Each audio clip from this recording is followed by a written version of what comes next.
جی ٹھیک ہے شاہ صاحب، جناب یہ میرا آخری سوال ہے کہ سفیر کو نکالنے کے علاوہ ہمارے پاس کیا بہترین حل ہے کہ آئندہ گستاخی بھی نہ ہو اور پوری یورپی ممالک اور عالم مغرب میں اس کا بہت زیادہ اثر ہو؟ کیا ہم تمام ممالک مل کر OIC کا اجلاس بلا کر وہاں احتجاج نہیں کر سکتے اور UNO کا بائیکاٹ نہیں کر سکتے؟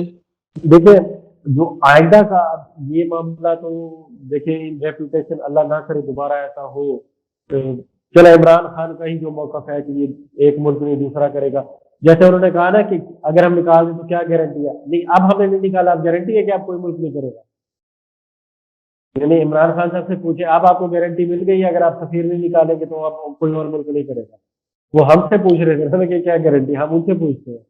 تو کوئی گارنٹی تو دونوں صورتوں میں نہیں ہے، وہ تو چھیڑ چھاڑ کریں گے۔ آگے کا لاہ عمل یہی ہوگا کہ ایک آپ اسلامی ملکوں کے ساتھ متفقہ خارجہ پالیسی بنائیں، کوئی جی فالو اپ نہیں ہے تقاریر کا، کریڈٹ لینے کا۔ ایک اچھا، انٹرنیشنل میڈیا پہ ایک بیانیہ جانے کے لیے اس کے لیے آپ نے کہا تھا ہم چینل بنائیں گے، بس وہ تقریر ہے خالی، کچھ بھی نہیں ہوا۔ آپ پاکستان کے کسی چینل کو یہ جواب دے دیتے، نہیں دی گئی۔ یہ جواب دی گئی ہے کہ کیا اسلام کا موقف نہیں سامنے جانا، وہ بھی نہیں ہے۔ تو پھر تو بات میں توصیح کے لیے ایک بات کہہ دوں کہ عمران خان صاحب ادھر ملیشیا میں کانفرنس ہونے کی انہوں نے معذرت کر لی تھی، بعد جی میں سارا جی جی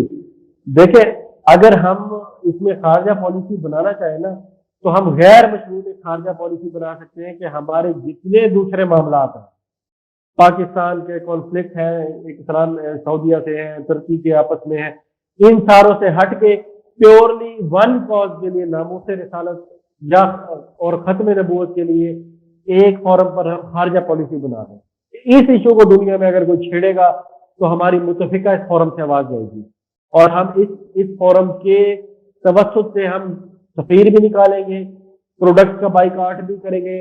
یعنی ایک متفقہ لاہ عمل غیر مشروط اور غیر جو کوئی انفلوئنس نہ ہو، اس ایک کاز پر بنائی جا سکتی ہے، اس میں بھی پاکستان کو ہی لیڈ کرنا ہوگا، ٹھیک ہے۔ دوسرا ہماری داخلی پالیسی ہے، جیسے میں نے کہا کہ اگر ہم اسٹیٹ کی پالیسی بنا لیں، اگر ہم اس بات پر کہ اگر کوئی ہمارے رسول اللہ صلی اللہ علیہ وسلم کے متعلق ناموس رسالت پہ کرے گا تو ہماری اندرونی پالیسی ڈیموکریٹک رائٹ کے تحت یہ ہوگی کہ ہم ہر صورت میں سفیر نکالیں گے اس ملک کا، یہ ہمارا احتجاج اسی طرح ہی ریکارڈ ہوگا۔ یہ اس کو اگر ہم آئین و قانون میں داخل کر کے اسٹیٹ کا قانون بنا دیں تو نہ احتجاج کی ضرورت ہے، نہ اس پر ڈسکشن کی ضرورت ہے، نہ اس میں ایکسکیوز لانے کی ضرورت ہے کہ ہماری منشی ہو جائے، کیونکہ جب آپ نے پہلے طے کر لیا تو آپ اپنے معاہدے بھی اس کے تحت ہی کریں گے سارے آگے، آپ کے پہلے ذہن میں ہوگا، آپ کے ویژن میں ہوگا، آپ کے SOPs میں یہ چیز داخل ہو جائے گی، عوام کو بھی سمجھ ہو جائے گی۔ کوئی اگر یہ کہتے ہیں نا مولوی سیاست کرتے ہیں تو وہ بھی نہیں کر سکیں گے۔ ایک ساتھ اچھی بات ہے، آپ اپنی داخلہ پالیسی میں یہ چیز داخل کر لیں، اسٹیٹ پالیسی بنا لیں اور خارجہ پالیسی بنا لیں،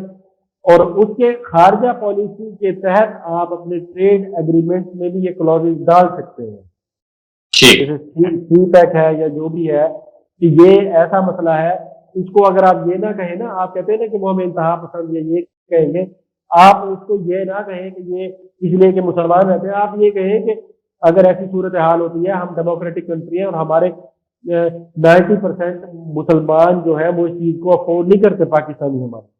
تو ہمارا اندرونی نقصان ہوتا ہے، پروٹیسٹ ہوتے ہیں، لہٰذا یہ ہم اس میں داخل کریں گے، اس کلام کے تحت آپ کریں۔ دیکھیں ان ملکوں، ایٹ لیسٹ جن ملکوں کو ہماری ضرورت ہے، چائنا پاک چائنا کوریڈور میں، وہاں پہ تو ہم اوپر ٹانگ رکھیں نا اس معاملے کے اندر،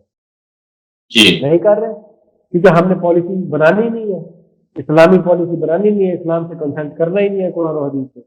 ہمارے پاس دلیلیں ہیں، معیشت تو یہ ہو جائے گی، فلاں ہو جائے گا، فلاں ہو جائے گا۔